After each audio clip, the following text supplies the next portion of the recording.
All right, so we are on our way back from Champagne right now. We just drove through our second snowstorm of the day. The first one was on the way up to Chablis, where we were this morning.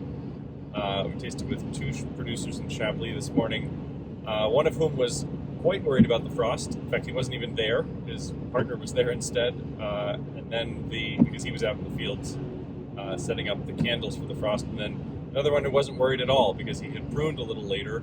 And so his buds were a little bit less advanced. That's a technique that is becoming more and more common. The later you prune, the later the buds start to move, and the problem is when the buds get going too soon, and then you have a frost. So we saw another technique in Chablis that's really interesting. They now, up there and I guess some other places, they're now using a wire that runs along the wires that hold up the vines, or the baguettes of the vines, and it's heated. So they run electricity. They have big generators out there in the vines, and they run the wire, a heated wire through. It was a snowy drive up to Chablis this morning, and we have two producers up there. Chablis is about an hour and a half to the northwest of the rest of Burgundy. We stopped in the Domaine Gauthieron, where Ines tasted through a really lovely lineup of their 2020s and a couple 2021s. And then we drove down into town to see Romain Collet, who's the winemaker at the Domaine Jean Collet, and he tasted his 2021s out of cuve and barrel, and as you see there, amphora. He's got a little bit of everything going on.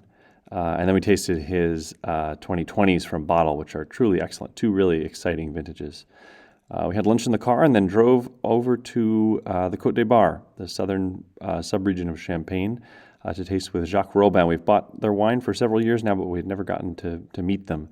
So it was really lovely to meet the Robin family and see how they work. They have a tiny little, very, very thoughtful, very delicious operation of making grower champagne in the Côte des Bars.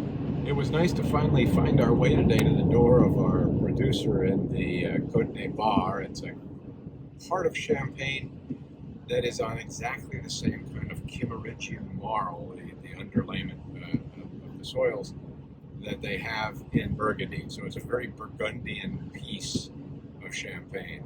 It's interesting. Yeah, it was good to finally meet the Robin family. And then and tomorrow we don't have any tastings lined up.